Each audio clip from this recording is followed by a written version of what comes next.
La clé du soi. Bienvenue dans le podcast dédié aux femmes en quête d'espoir et d'inspiration, celles qui se demandent comment reprendre les rênes de leur vie.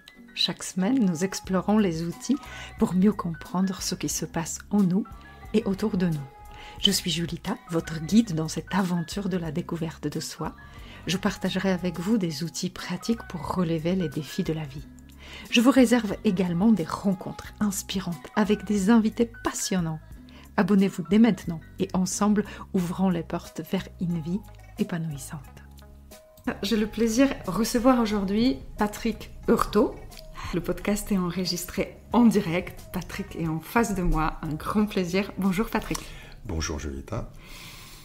Le mot partage, c'est le mot clé quand je pense à toi parce qu'on s'est rencontrés dans une conférence de Sudoise Entreprise que tu présides. Tu mets tout en œuvre pour que toutes les compétences, les idées des entrepreneurs dans l'Oise soient partagées. Et ça, c'est rare et c'est précieux. Donc, merci pour ça.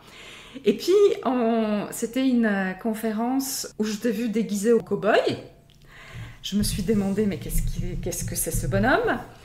Et derrière cette image de, on va dire, rigolo, entre guillemets, tu as partagé des outils très précis et précieux sur la gestion du temps. Et j'ai vu un homme organisé, conscient de ce qu'il fait, de ce qu'il doit faire, avec des objectifs, les stratégies, une machine de guerre quelque part. Oula. Alors la guerre, si c'est en cow-boy, c'est la guerre de sécession. Donc, c'est ça. Voilà. Alors pour rappeler un peu le contexte, on était à la mer de Sable. Oui. Donc il fallait s'adapter à la situation de la mer de Sable. Le Et puis contexte est moi important. je dis toujours, c'est intéressant parce que j'imagine, je suis sans job. J'arrive à la mer de Sable, habillé en cow-boy avec, parce que j'étais avec la voiture américaine aussi, parce que c'était ça aussi intéressant. Ah bah c'est drôle, j'ai eu un job tout de suite. Bah, c'est ça qui est important. Parce que quand on partage justement les émotions, il faut que ça soit marquant. Et là, c'était marquant. Quand tu as 100 entreprises devant toi et que tu leur expliques comment gérer le temps des dirigeants, des cadres qui étaient présents, etc. Là, ce qu'ils ont vu, ils ont vu effectivement des outils qu'ils ont pu mettre en application directement avec quelqu'un qui ne se prenait pas au sérieux, mais qui était du même bord qu'eux. Et ça, c'est intéressant. Et on en parlera peut-être dans 3, 4 ans, 5 ans peut-être, et ils auront encore cet esprit-là, cette conférence, etc. Parce que sinon, t'as pas de... Enfin, il faut rester pro de toute manière malgré tout, même tout en ne prenant pas au sérieux. Mais ta force réside aussi qu'au moment où tu as commencé à nous parler de tous ces outils et nous donner les tips, comment s'organiser pour que nos vies professionnelles soient plus efficaces, on a quasiment oublié ta tenue de cow-boy. On a vu le dirigeant, l'expert, avec l'expérience, quelqu'un qui a mené plus de projets que peut-être les 100 réunis. Non, bien sûr que non, ils ont eu peur. Donc ils étaient obligés d'écouter. J'avais 2 colts. Ah oui, c'était ça. Ils étaient obligés d'écouter. Moi, je croyais qu'ils étaient en plastique. Ah non, c'était des vrais. Ah bah non, il faut être sérieux et pro. Donc ça veut dire que faut être sérieux et pro, partager toujours dans le même contexte. Sinon, tu passes pour un guignol. Un peu. Voilà, et c'était pas l'objectif. Ouais. Donc oui, on a oublié la tenue. Je te laisse te présenter. Oh, bah c'est très simple. Moi, j'ai 58 ans maintenant, donc je suis pas un jeuneau, mais il faut garder l'esprit jeune.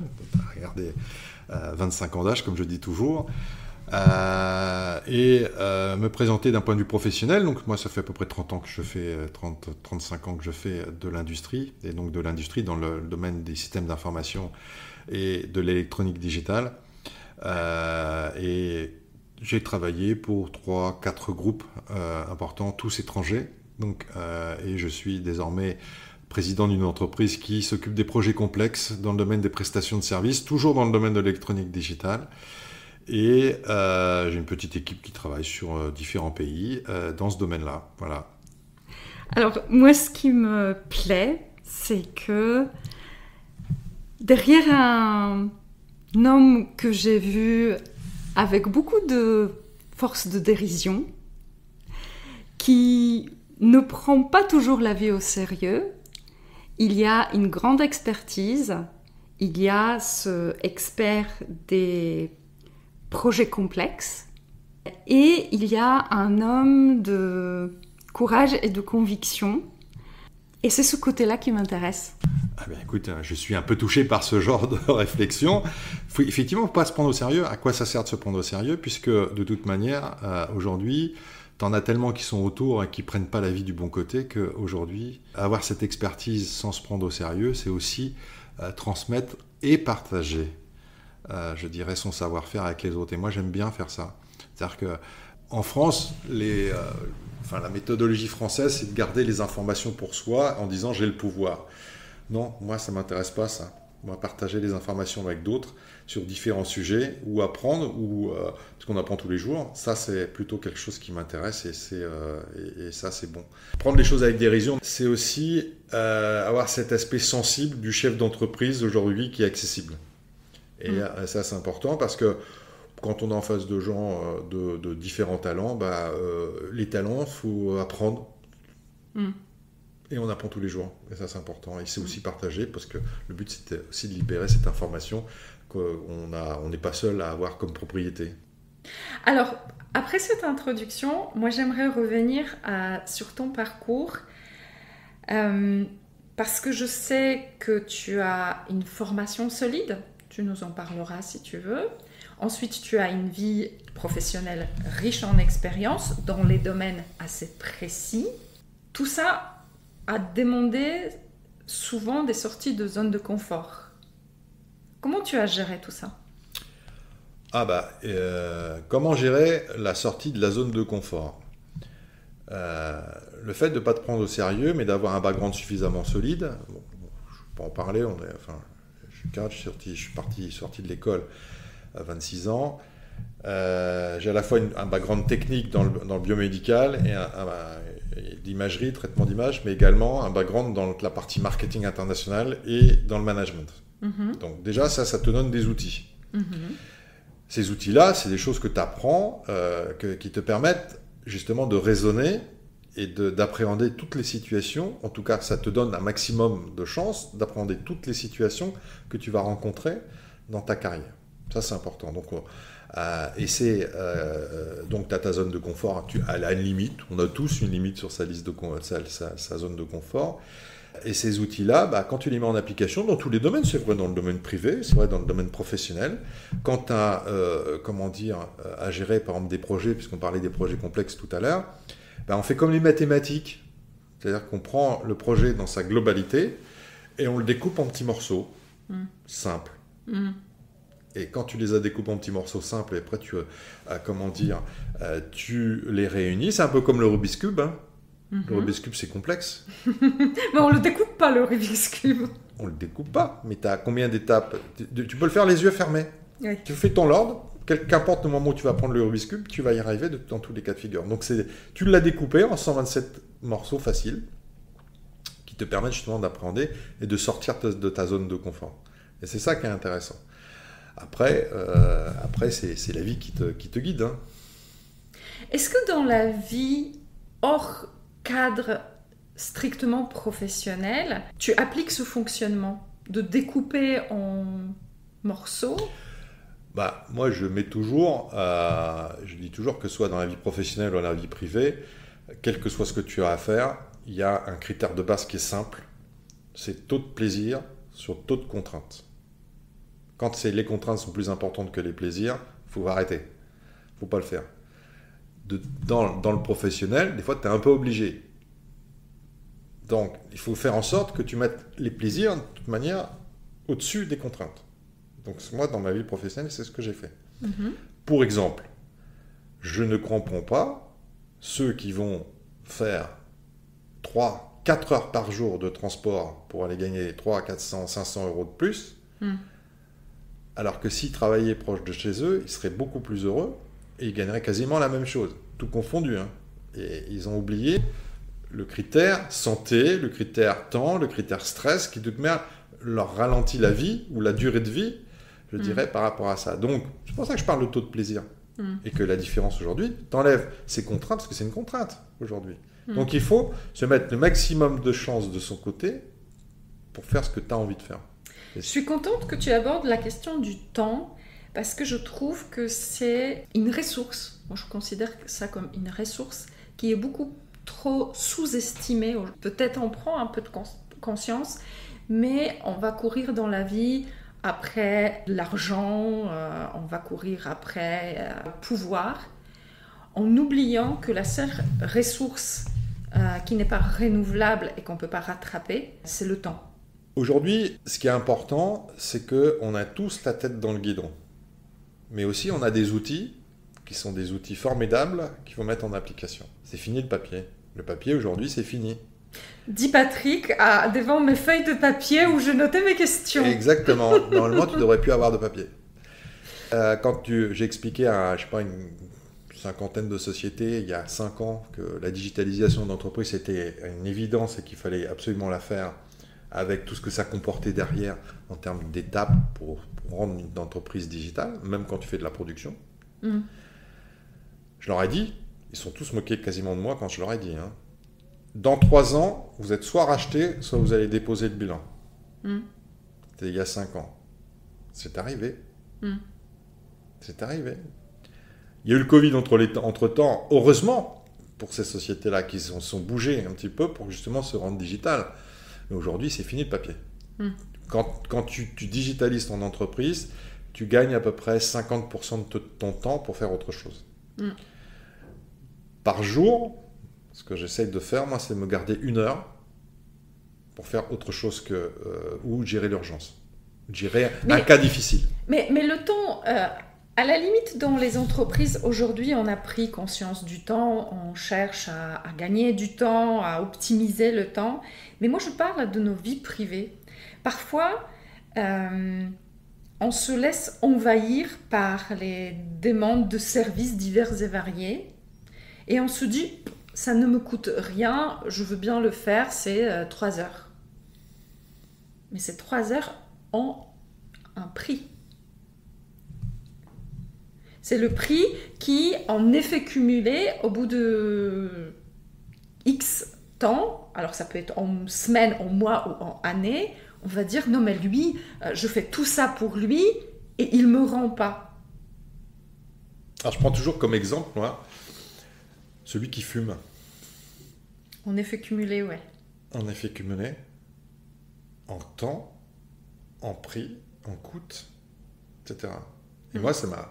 Et je lui dis, je dis aux gens qui fument, par exemple, surtout que maintenant c'est 10 ou 11 euros le paquet, tu prends 10 minutes pour fumer ta cigarette, t'en fumes 5, 6, 10 par jour, pendant les heures de travail, c'est du temps cumulé, ça. T'as vite fait 10 par jour, mettons 10 minutes, ça va vite, hein. D'accord? Donc, travaille pas pendant ce temps-là. Parce que tu es dehors. Tu n'es pas dans ton lieu de travail, tu es dans la zone où, justement, tu peux fumer. D'accord? Si tu mets...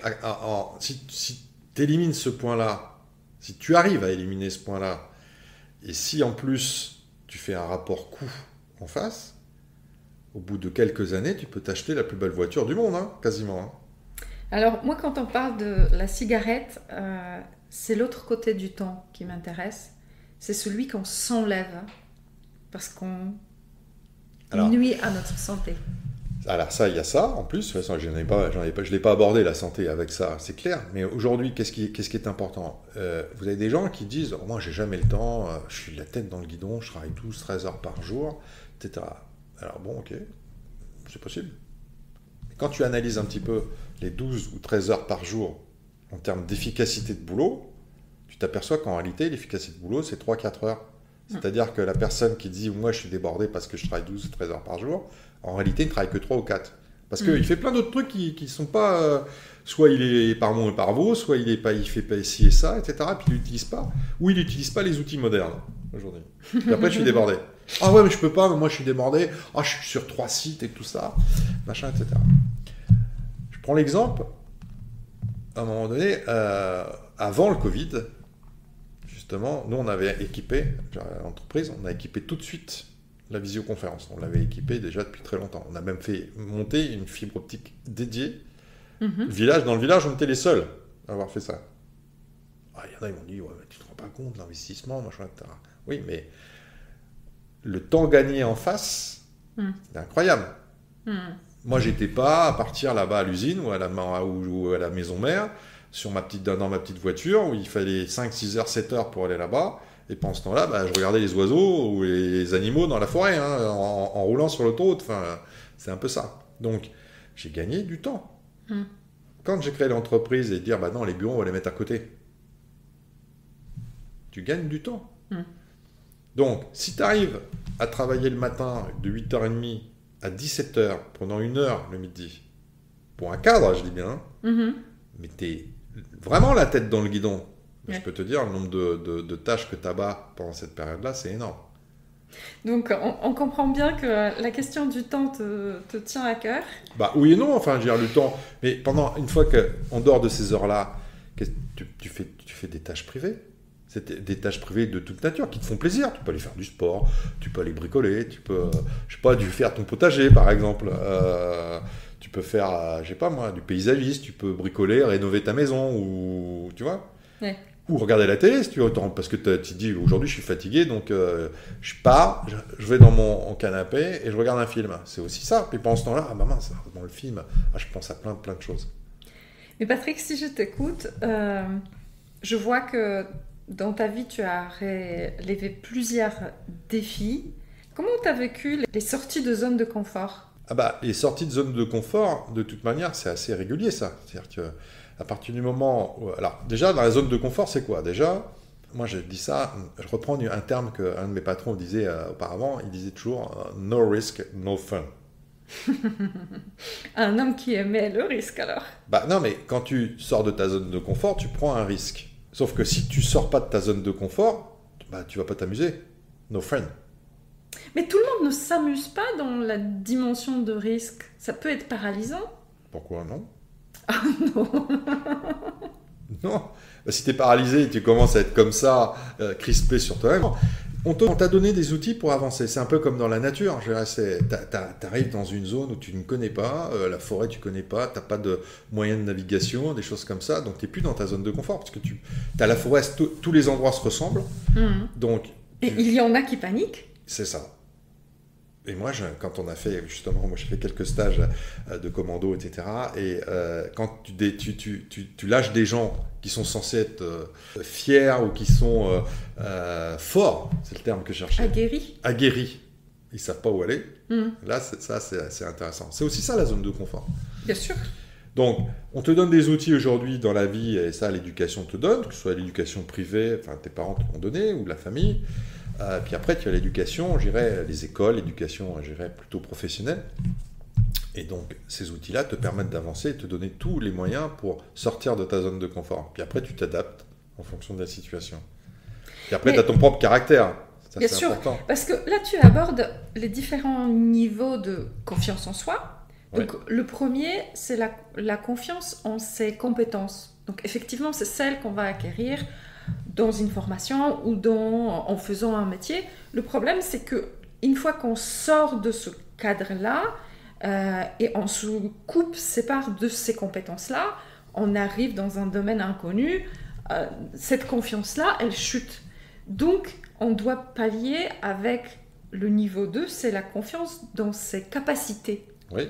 Et c'est celle dont tu parlais. Et là, il y a un outil qui est un outil qui est important dans l'éducation. C'est la compétition, par exemple, dans le sport. C'est-à-dire que si tu fais un sport et que tu as envie de gagner...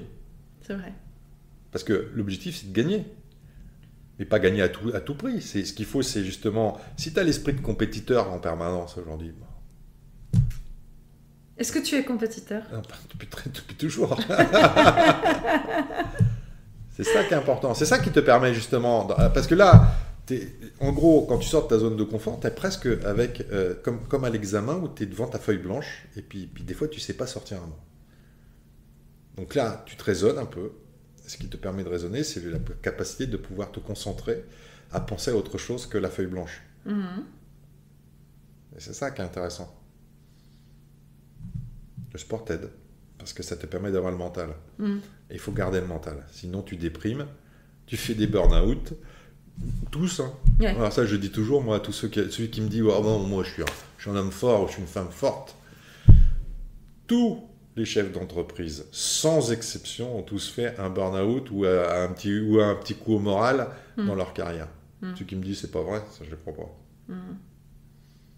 Hommes comme femmes, hein. Mm. Les politiques ou pas, hein. Les hommes politiques, eux, c'est tous les jours qu'ils en font. Ce rattachement à la confiance en ses capacités qui t'ont aidé à surmonter certains doutes, parce que tu en as eu. C'est comme le burn-out, on en a tous. Oui, mais il y a l'entourage aussi qui sont là aussi pour t'aider.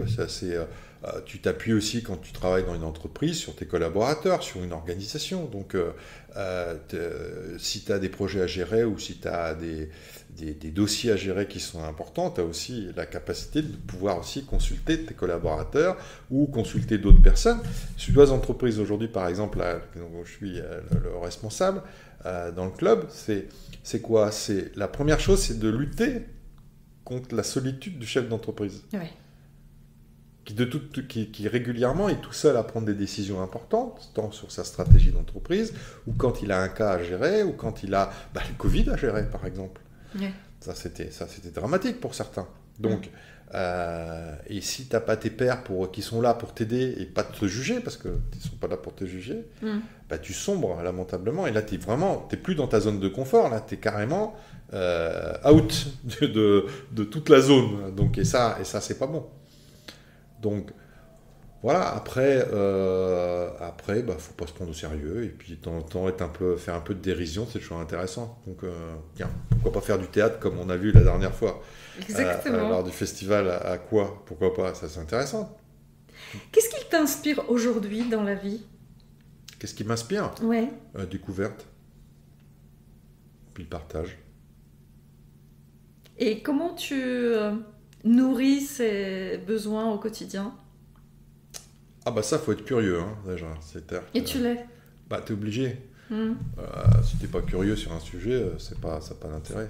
Le but, c'est de s'intéresser je dis pas à tous les sujets. Ça veut pas dire être Shiva et aller dans tous les sens. Hein. Ouais.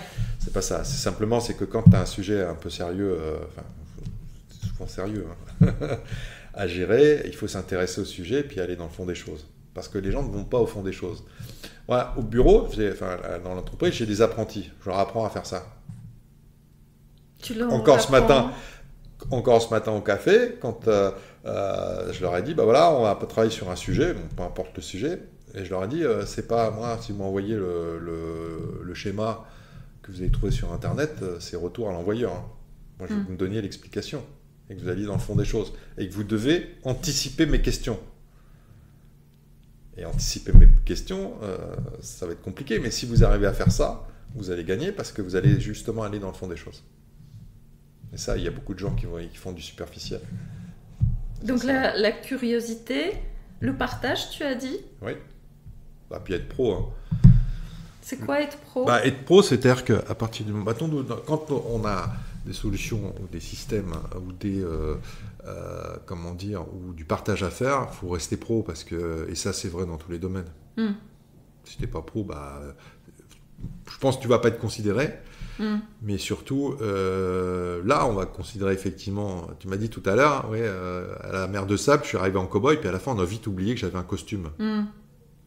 Parce que tu étais pro. Si j'étais resté gay, si on m'avait considéré, oui, c'est le cow-boy, mais lui, ça va. Donc là, ça n'aurait pas été. C'est ça qui est intéressant. Un dernier mot pour finir? Parfait, merci de m'avoir invité.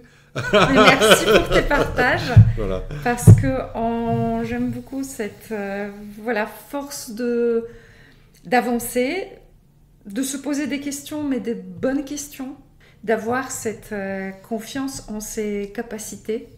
C'est important. Surtout, aujourd'hui, on parlait de post-Covid. On va finir peut-être par là. Dans mon activité de coach, j'accompagne des coachs qui se lancent. Et aujourd'hui, on vit dans un monde où chacun peut ouvrir une entreprise, donc il va être auto-entrepreneur, derrière son ordi dans sa cuisine. Et il ne fait pas l'effort ou il n'a pas la possibilité de s'entourer des gens qui font la même chose, vivent les mêmes difficultés et ont les mêmes inspirations. Autrefois, quand on ouvrait une entreprise, forcément, on était entouré. On allait voir des clients, on voyait le retour.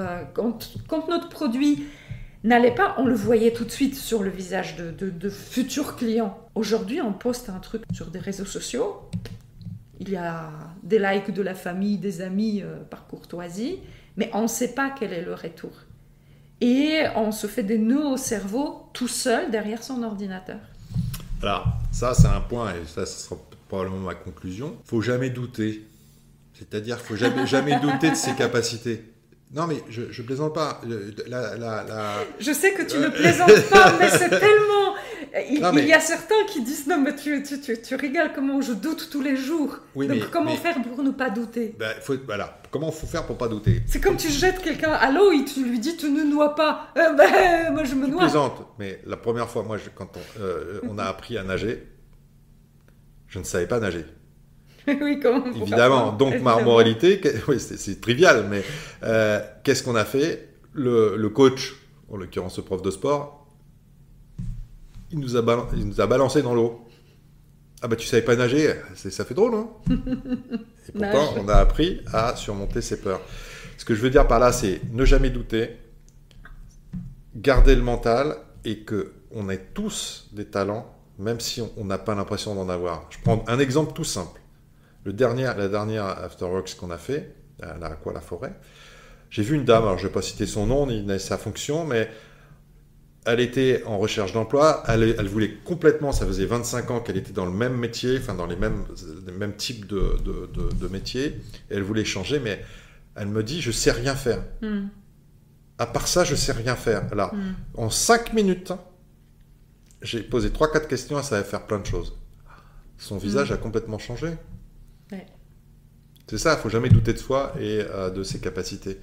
Et on a une capacité d'adaptation qui est aussi super importante. Donc, être un caméléon, c'est si intéressant, ça. Exactement. Et pour ça, il faut aller vers la connaissance de soi, de faire ce travail que tu as proposé à cette dame, c'est-à-dire de honnêtement accepter tout ce qu'on a fait et de ne pas se dire « je suis nul », ça c'est la phrase qui m'exaspère, mais que tout ce que j'ai fait m'a demandé une certaine capacité et des certaines compétences que j'ai acquis, et ensuite voilà, avoir cette confiance et suffisamment d'estime de soi pour aller et expérimenter avec courage.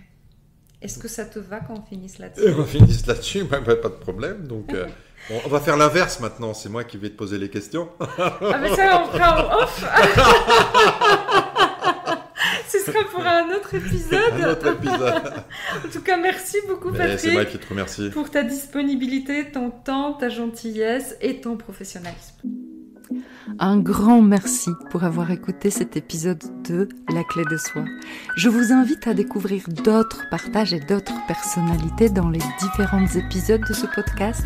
Vous les trouverez bien évidemment sur votre plateforme d'écoute préférée. N'oubliez pas de liker, commenter, partager sans modération afin de faire résonner la voix de ces personnes inspirantes. Votre soutien est ma clé pour inspirer davantage de vie. Grand merci à vous.